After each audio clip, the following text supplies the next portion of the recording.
a doença tropical mais importante do mundo e é a que mata mais atualmente.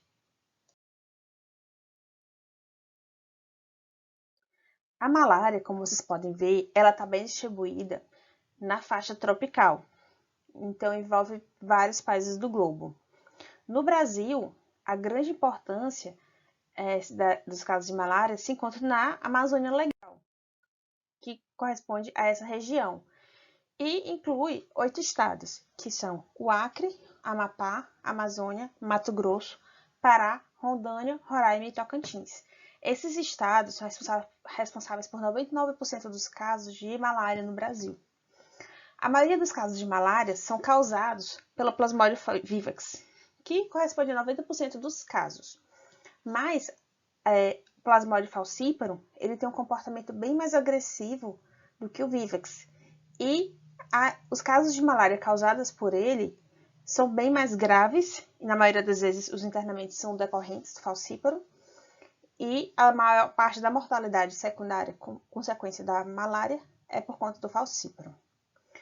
Em 2018, alguns estados passaram por surtos de malária, estados da região sul e sudeste, e em 2019 a Paraíba teve um surto de malária autóctone.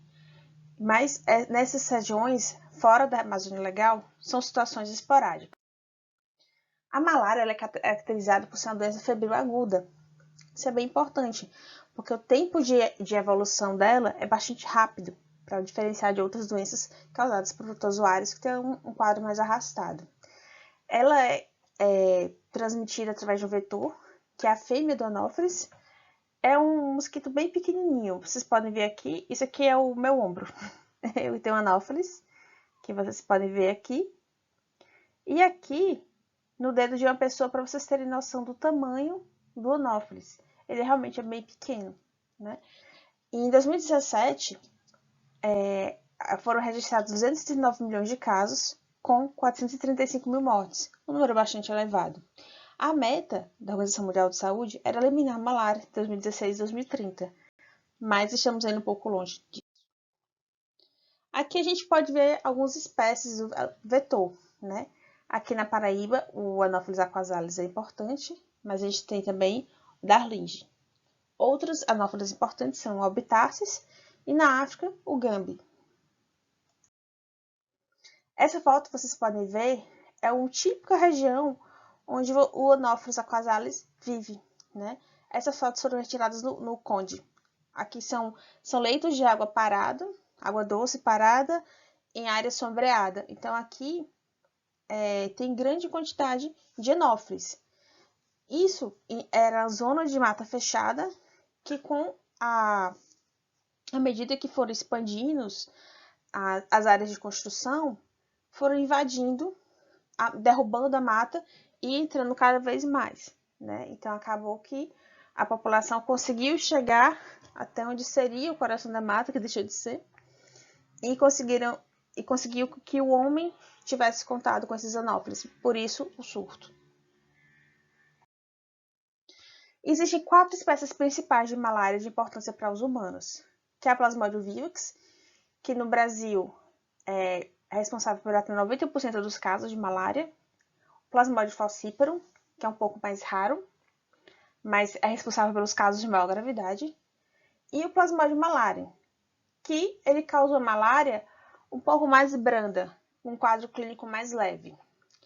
Uma quarta espécie é o Plasmodium ovale, que ele não é encontrado nas Américas, ele é encontrado nos países da África. E a grande importância do ovale é que, da mesma forma que o vivax, ele também pode gerar hipnozoítos, que são formas de resistência que ficam no fígado. E essas formas de resistência, que são os hipnozoítos, elas podem permanecer de forma assintomática por até 6 meses. Ou seja, é passível de ser levado de uma região para outra. Então, a pessoa que adquire infecção por Plasmodium ovale em algum país da África, vem para o Brasil, onde ele vai encontrar o vetor e, se ele fizer uma reativação, pode contaminar vetores e esses vetores vão passar a contaminar outros humanos. Então, é o grande risco. Mas no Brasil, as espécies importantes são Vivax, Falciparum e Malária. Aqui vocês podem ver alguns plasmódios. Aqui nessa imagem da esquerda, vocês podem ver os trofozoítos, que tem essa forma de anel. Aqui, o trofozoito maduro. E aqui um outro trofozoito em divisão. Nessa imagem aqui da direita, vocês podem ver um gametócito. Esse gametócito, que ele é mais compridinho, ele é o gametócito da espécie Falciparum. A diferença entre as espécies ela é vista através da diferença dos gametócitos. Enquanto o gametócito do Vivax é mais arredondado, o do Falciparum tem essa forma mais alongada. Aqui vocês podem ver outros 3 trofozoítos, bonitinhos, aqui ocupando uma hemácia. As hemácias normalmente não têm nenhuma estrutura em seu interior. Então é até relativamente fácil você identificar quando a estrutura é a anomalia dentro da hemácia.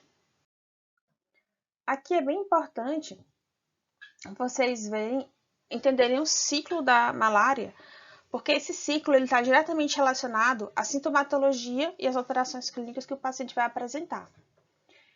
Então, o ciclo da malária ele corresponde a 2 fases dentro do homem, que é a fase extraeritrocitária, que é ou fase hepática, e a fase eritrocitária. Então, inicialmente, a fêmea do anófeles vai fazer seu repasto e, no momento da picada, ela vai injetar os esporozoítos, que é a forma infectante do mosquito para o homem. Esses esporozoítos ficam nas glândulas salivares do mosquito. E na hora da alimentação, esses esporozoítos eles conseguem atravessar e chegar até a pele, a corrente sanguínea, e a partir daí, eles são levados até as células hepáticas. Eles vão infectar os hepatócitos e dentro do hepatócito ele vai começar vai dar seguimento à sua fase evolutiva. O que era o esporozoíto vai formar esquizontes hepáticos. Essa fase chama-se esquizogonia hepática e que vai justamente coincidir com o período de incubação. Porque o período de incubação é aquele que você entra em contato com o parasita até iniciar os sintomas. E nessa fase inicial, em que você só tem a esquizogonia hepática, o indivíduo está assintomático. Ele não tem sintomas, ele não tem alterações clínicas. Então, para as espécies Plasmodium falciparum e Plasmodium vivax, essa esquizogonia hepática é de 1 semana. Ou seja, para essa situação, o tempo de incubação vai ser de 7 dias. E para o malário, serão 2 semanas. Ele tem um crescimento mais lento. Então, o que acontece quando essa primeira etapa da esquizogonia ela é concluída?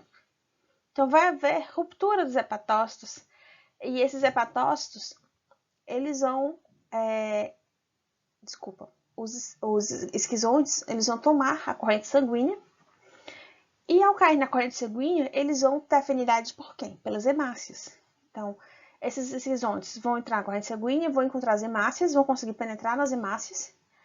E a partir daí eles passam por outra transformação, que são os trofozoítos, que é justamente a forma que a gente vai diagnosticar na hemácia através da gota espessa. Então, a gente vai coletar o sangue, vai olhar no microscópio e vai encontrar essa imagem.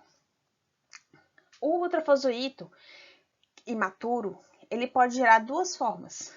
Ou ele gera o trofozoíto maduro, que vai levar à formação do esquizonte eritrocitário, que esse esquizonte eritrocitário vai multiplicar até romper as hemácias, ou esse trofozoíto imaturo vai levar à formação dos gametócitos, que aqui acima vocês podem ver gametócitos da espécie Falciparum, que são mais alongados, e aqui embaixo os gametócitos das outras espécies, que são mais arredondados. E a diferença entre masculino e feminino, eles são diferentes. Esses gametócitos eles vão circular pela circulação periférica e ao anófeles fazer um novo repasto, ele acaba se reinfectando. E a partir daí vai cumprir o seu ciclo dentro do mosquito, que vai se tornar apto a transmitir a doença para outras pessoas. Então, o que acontece? Então, o que é importante em relação a essa fase hepática? Algumas espécies, como a Vivax e a Ovale, elas dentro dessa formação, nesse ciclo, alguns dos esporozoítos vão gerar os hipinozoítos, que são as formas de resistência, que vão ficar latentes no fígado, sem desencadear a reação imunológica. E essa é muito importante para o tratamento, porque a gente precisa utilizar uma medicação que seja específica para destruir esses espinozoítos, que não é necessária quando você tem, por exemplo, Plasmodium falciparum, que não tem essa forma de resistência. Esse ciclo eritrocitário é o que vai levar aos sintomas da malária. A febre súbita, aguda, repentina. Então, você vai ter a cefaleia intensa, a mialgia com calafrios. E isso tudo vai ocorrer no momento da ruptura das hemácias. Então, nos primeiros 3, 4, 5 dias de doença, essa febre ela ainda não se desenhou de forma da forma que a gente espera da malária. Então, ela ocorre de forma ainda meio que desordenada. Depois de 3, 4 dias de doença, de febre, essa febre começa a se desenhar em relação aos seus sintomas. Ela começa a adquirir aquelas características de febre terçã, para falciparum e vivax, e febre malária, e febre quartã, que é da Plasmodium falciparum, do Plasmodium malária. Essa febre terçã, ela vem a cada 48 horas, que é basicamente, você fica 48 horas sem febre, né? Então, você passa um dia, teve febre um dia, aí passa um dia sem febre, 2 dias sem febre, no terceiro dia você tem, que é a febre terçã. A gente tem a febre terçã benigna, que é basicamente pelo Vivax, que tem aquela característica bem peculiar, bem repetitiva. Você tem aquela febre por 6 horas, a febre melhor, você tem febre, calafrio, sudorese, prostração. Depois que a febre vai embora, você fica bem e isso vai voltar daqui a 48 horas. No caso da falciparum, ela não tem esse ciclo tão preciso, ela é um pouco mais irregular. E, ao contrário da Vivax, que o paciente experimenta um bem-estar depois que a febre desaparece, o paciente vai decaindo clinicamente, mesmo nos primeiros dias de sintomas. Já a malária é aquela espécie que tem um tempo mais demorado para a esquizogonia hepática, tem um tempo de incubação mais prolongado, de 2 semanas, vai causar febre quartã, que o paciente fica 3 dias sem febre, só no quarto dia que a febre volta, são febres mais baixas. E ela é caracterizada por ser uma malária menos grave. Ou seja, então vocês imaginem, se a sintomatologia é causada por estruturas se replicando em fígado, levando à ruptura hepática, que vão infectar em massas, que vão levar à lesão hemolítica, o que a gente espera de quadro clínico? Então, a gente vai esperar a febre desencadeada pela reação inflamatória, a gente vai esperar dor de cabeça, vai esperar mialgia, além dos sintomas constitutivos, inapetência, astenia, mal-estar inespecífico, náusea. Espera-se também outras alterações, principalmente laboratoriais, de anemia com características de anemia aguda. Vai esperar também aumento da desidrogenase lática. A gente vai esperar também um aumento como é que diz? Da bilirrubina indireta, principalmente, né? E também a gente espera que as transaminases estejam elevadas, porque você está tendo lesão hepática durante essa fase do ciclo inicial. Então, vai haver elevação das transaminases. Então, anemia, aumento da HL, aumento das bilirrubinas, as custas de indireto, porque é uma hemólise, aumento das transaminases. Além das provas inflamatórias, como o PCR vai estar aumentado, o VHS vai estar aumentado, porque é um quadro esperado mesmo por conta do quadro infeccioso. O período de incubação, como a gente falou, varia de 7 a 14 dias, a depender da espécie de malária. Os sintomas mais importantes são febre, cefaleia e mialgia. E existe uma população que ela tem a tendência a fazer quadros de malária mais grave, independente da espécie.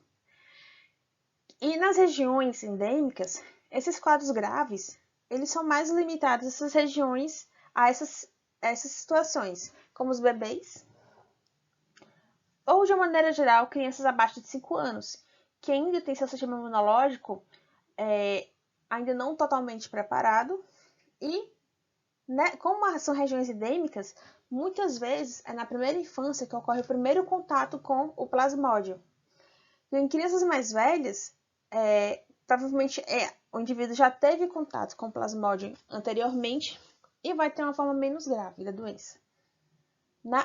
Isso difere para justamente as situações que essa malária ocorre em pacientes que nunca tiveram malária previamente. Por exemplo, adultos que moram em regiões fora da região, no nosso país, da Amazônia Legal. Então, nunca tiveram contato com plasmódio, então, mesmo sendo adultos, sadios, vão fazer uma forma mais grave. É diferente dos pacientes que já tiveram malária 1, 2, 3 vezes, que vão ter formas menos graves. As gestantes, por suas peculiaridades na regulação imunológica, também vão ter uma forma mais grave da malária. Pacientes imunossuprimidos, como pacientes com HIV e AIDS. E os não imunes, que são basicamente aqueles que nunca tiveram contato com malária. Quais seriam os sintomas de malária grave? Né? Então, inicialmente, quando o paciente tem o quadro da febre, dos calafrios, a malária, ele fica prostrado. Isso é comum durante o episódio febril. Mas espera-se que esses pacientes, após passar esse surto da febre, ele fique bem, relativamente bem. Mas o paciente que tem um quadro grave, ele vai se apresentar prostrado. Pode ter desorientação, alterações ventilatórias, que podem levar inclusive a edema pulmonar, convulsões, que vai estar presente no que a gente chama de malária cerebral, cuja letalidade é bastante elevada, e hipotensão arterial. O paciente ele pode evoluir também com hemorragias, a depender do comprometimento hepático do paciente, além de icterícias, custas de bilirrubina direta, que já vai indicar uma falência hepática devido aos ciclos. Esses quadros mais graves, eles vão acontecer em pacientes que têm geralmente uma parasitemia muito elevada. Isso é mais comum, principalmente no falciparum, porque o falciparum ele consegue se multiplicar 4 vezes mais rápido do que o Vivax. Então, a parasitemia da infecção pelo Plasmodium falciparum é muito maior.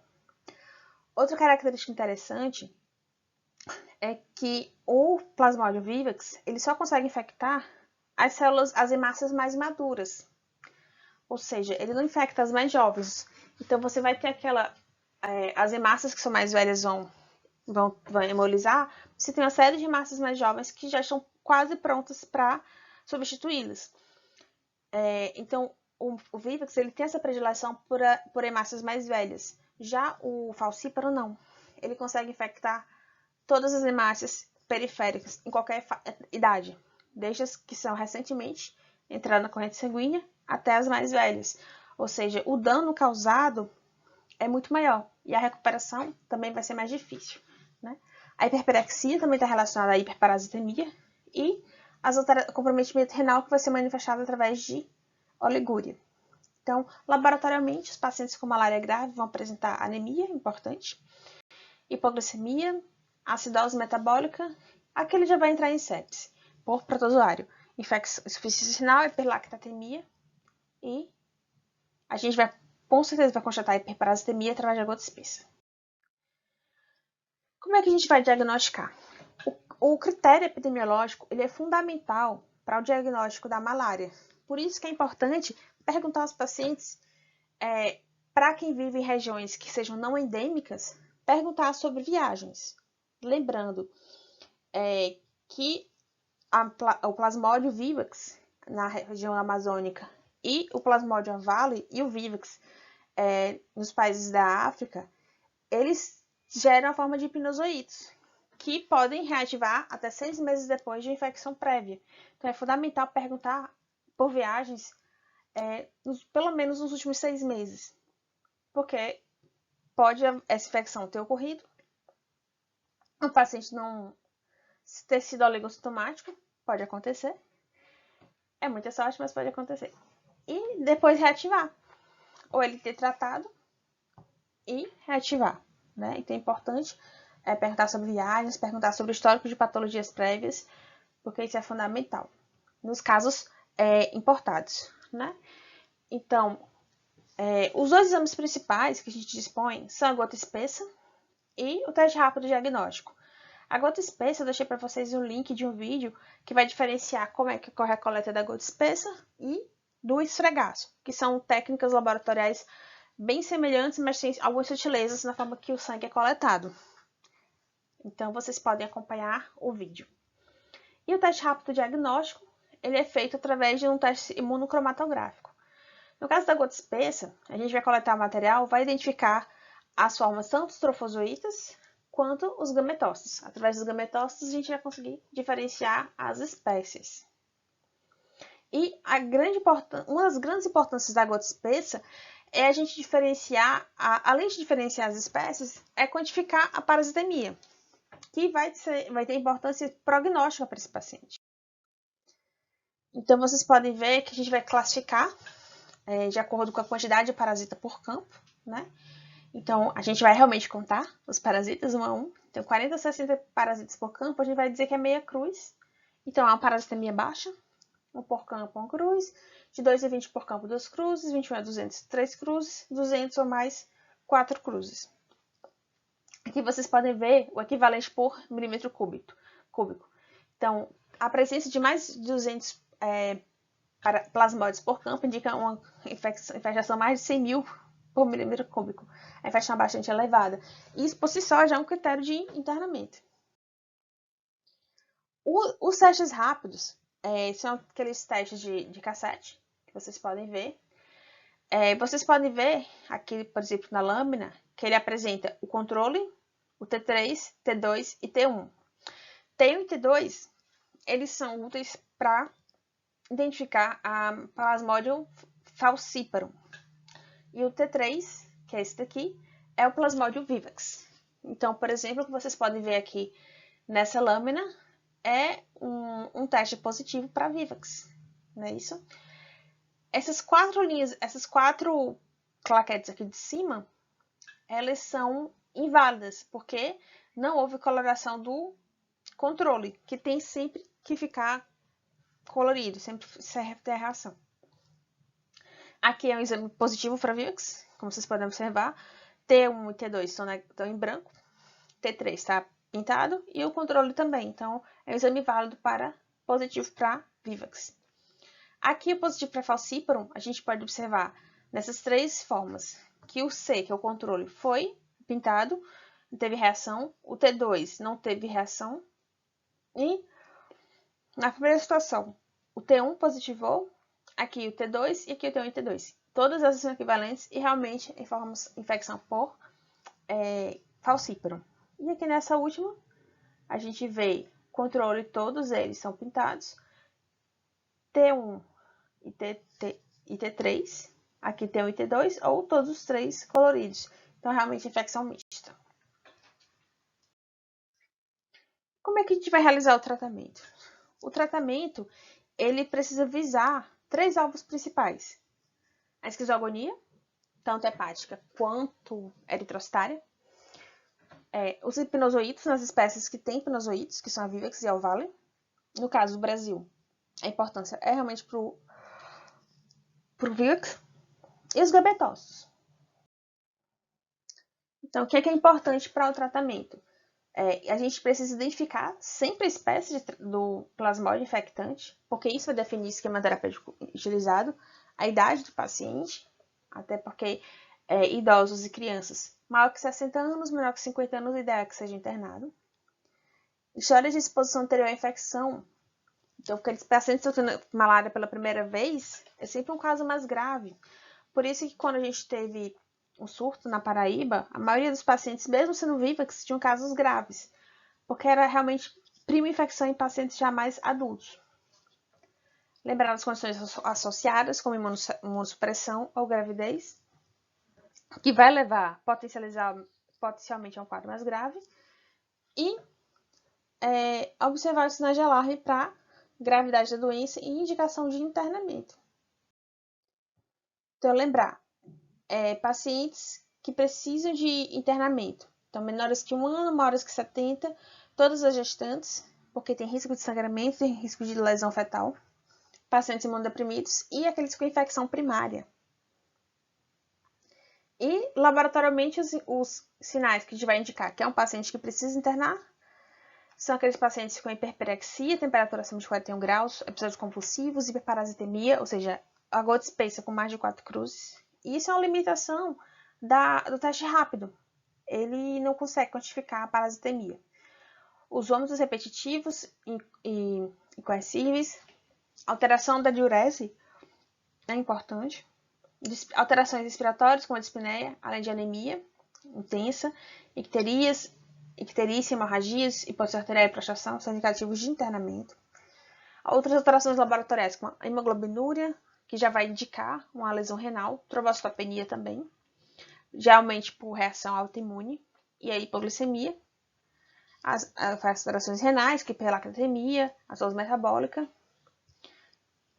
leucocitose por polimorfos nucleares e transtornos eletrolíticos.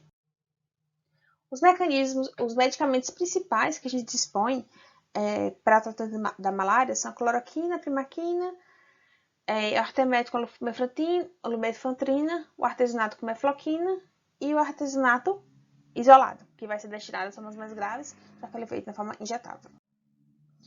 Primeiro vamos falar sobre a cloroquina, né? A vez dela brilhar é agora. A cloroquina tem grande importância no tratamento da malária vivax. Ela é completamente inútil para a malária falciparum.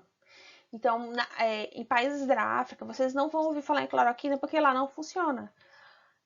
Na África, a espécie predominante é o falciparum e os poucos vivax que tem são resistentes. Aqui no Brasil, a gente ainda tem sucesso em relação à cloroquina nos tratamentos, mas a resistência está cada vez maior. Então, a ação da cloroquina ela é esquizoticida e gametocida. Não pode ser usada com magnésio e ela não atua com Plasmodium falciparum. Isso é muito importante. Por isso que a gente tem que identificar a espécie. A dose letal da cloroquina é de 1.500 mg, ou seja, 10 comprimidos. Ou 30 mg por quilo se for criança. E ele é contraindicado em epilepsia, miastenia graves e psoríase. Porque ele vai diminuir o limiar para a convulsão, né? E pode desencadear crises de miastenia graves. Então, a dose da cloroquina é utilizada especificamente para vivax, né? A dose dela a gente vai utilizar para adultos, são 10 comprimidos, dose total, 4 comprimidos no primeiro dia, 3 comprimidos no segundo dia e 3 comprimidos no terceiro dia. 4, 3, 3. Então, a gente tem as cartelas sob medida que tem com 10 comprimidos. E a gente faz a dose 4 no primeiro dia, 3 comprimidos no segundo dia e 3 comprimidos no terceiro dia. Essa é a medicação que também é utilizada para as gestantes que têm malária por vivax. Porque as gestantes não podem tomar a maioria das medicações indicadas para malária. A cloroquina é uma das que a gestante está autorizada a tomar, que não vai trazer problemas para o feto. Então, a droga que faz par com a cloroquina é a primaquina. E a primaquina ela é proibida para gestantes e até um mês após o parto. E ela também é proibida para crianças menores de 6 meses. Ou seja, aquelas mulheres que estão grávidas, têm seu bebê e estão amamentando, não podem tomar primaquina. Então, o que é feito? No caso das gestantes que adquirem malária por vivax, elas vão ficar utilizando a cloroquina como uma profilaxia secundária, até passar esse período para que ela possa tomar a medicação específica que vai eliminar o hipnozoído. A primaquina vai ser atuante contra a gametocida e hipnozoiticida, por isso que ela também é utilizada na malária falciparum por conta dessa ação gametocida dela, que é bem importante. Ela é contraindicada em artrites, por conta, vai desencadear a crise de artrite, deficiência de SSPD, vai levar a anemia hemolítica gravíssima. E a dose para gestantes que precisam fazer a profilaxia secundária, já que tem Plasmodium vivax e não conseguiram tomar a medicação hipnozoiticida por conta da toxicidade, vai ficar utilizando a cloroquina. E para aqueles pacientes que precisam fazer profilaxia secundária, que não tem contraindicação a primaquina, por exemplo, aqueles pacientes que vão viajar para área endêmica. Por exemplo, algum pesquisador vai viajar para alguma área de floresta, mata fechada, e com risco maior de se encontrar com o anófeles infectado. Então, ele pode utilizar a primaquina como profilaxia primária, nessa dose de 0,75 mg por quilo durante 8 semanas. Não há indicação de você fazer essa profilaxia se você for permanecer apenas dentro da cidade. Mas se você for para parques dentro da floresta, ou se você for para fazer percursos, trilhas, cachoeiras dentro de mata fechada, é interessante utilizar associado a repelentes e dormir com mosquiteiro. O Quartem é a medicação que é indicada para o tratamento do Plasmodium falciparum. Ele é bem comum. Na Angola, você encontra em algumas cidades vendido na feira. Inclusive, até houve uma situação de que estavam vendendo Quartem falsificado, né? Custa $1, basicamente. No Brasil, você precisa ir a um serviço de saúde para conseguir. E ele vai atuar justamente na infecção por Plasmodium falciparum ou mista. É muito importante identificar se a infecção é só falciparum ou se é mista, porque nas situações em que você tem a malária por Plasmodium falciparum e por Vivax, você precisa tratar com a primaquina também, porque o Quartem ele não vai ter ação tão boa quanto a primaquina contra os hipnozoídes, né? Já que ela é uma medicação que é mais destinada e direcionada ao falciparum. Ela não é utilizada para profilaxia, ela é utilizada só para tratamento. As principais contraindicações são a gestação, as coitadas das gestantes quase não podem tomar nada, tem que usar repelente mesmo, usar mosquiteiro. Malária cerebral, visto que é um comprimido, então malária cerebral é um quadro bastante dramático, você vai ter convulsões, desorientação, então você realmente precisa internar e usar medicamentos injetáveis. ICC, quadro de morte súbita na família, porque a gente pode levar a arritmias cardíacas. Pessoas lactantes, aliás, que estão amamentando, e uso de outras medicações, como amitriptilina, rifapicina, carbamazepina, que é um anticonvulsivante, né? Então, realmente evitar em pessoas que têm convulsão. E outras medicações. Nos casos mais graves, que são aquelas situações de extremos de idade, paciente com hiperparasitemia, pacientes em choque, pacientes com acidose metabólica, pacientes com alteração de função renal, a gente vai utilizar a medicação injetável, que é o artesunato. A dose vai depender do peso, basicamente, né? E para aqueles pacientes com menos de 20 kg, 3 mg por quilo, e pacientes com mais de 20 kg, 2,4 mg por quilo. Ele já vem com suas soluções prontas para ser diluído, então já vem o pacote. E sempre preferir a via intravenosa. Afinal, pode levar até a formação de abscessos trios. Depois do tratamento, é importante o controle de cura, porque aquele indivíduo, se ele não tiver feito um controle adequado de cura, ele pode servir como fonte de infecção e mantenedor da cadeia de transmissão da malária. Como os ciclos de multiplicação são um pouco diferentes do falciparum e do Vivax, os dias de coleta da lama de verificação de cura são um pouco diferentes. No caso da Vivax, é um pouco mais prolongado. A gente vai fazer isso até 2 meses após o tratamento. No caso da falciparum, é só no primeiro mês. Então, a gente vai recoletar a lâmina de verificação de cura, que basicamente é uma gota espessa, em que a gente vai avaliar se ainda existe plasmódios viáveis ou se estão todos eliminados. Então, no falciparum, terceiro, sétimo, 14º, 21º, 28º, 42 dias. E no Vivax, além do 42 dias, 63 dias. É muito importante, para fazer a contagem, lembrar que o tratamento inicia, a gente padronizou como tratamento, o primeiro de tratamento ser o D0. Mas é só uma convenção. E como é que a gente evita a malária, não é mesmo? Atualmente, as medidas de prevenção da malária são basicamente as prevenções mecânicas. O uso de mosquiteiros impregnados com inseticida, o uso de repelentes e, nas moradias, fazer a aplicação de inseticida com ação residual, então que ele permanece impregnado nas paredes que afastem o mosquito. Em relação às vacinas, a gente tem algumas vacinas que estão em andamento, né?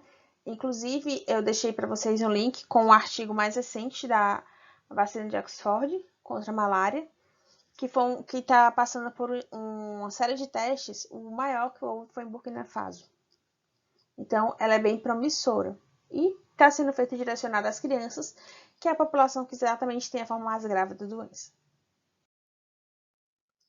Então, é importante o controle da malária. Então, para que haja o controle da malária, é preciso assegurar um acesso universal a esse tratamento, tentar eliminar as atividades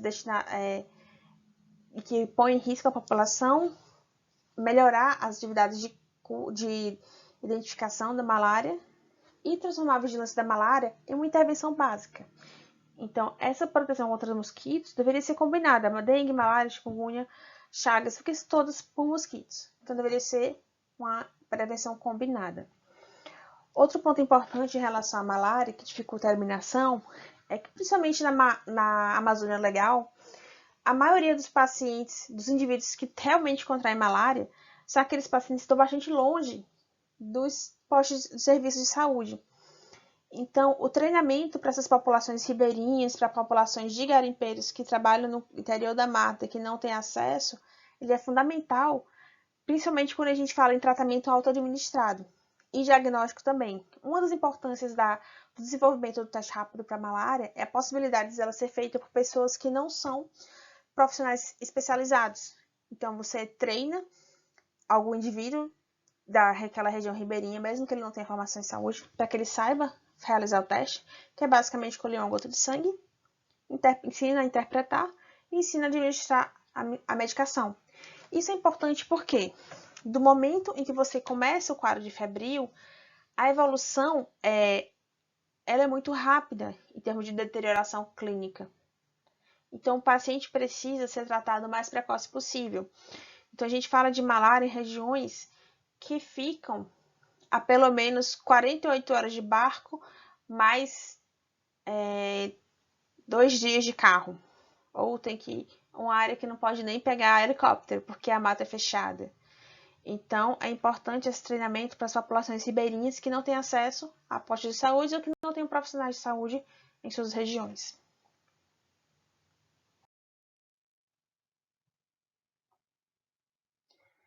E é isso, pessoal.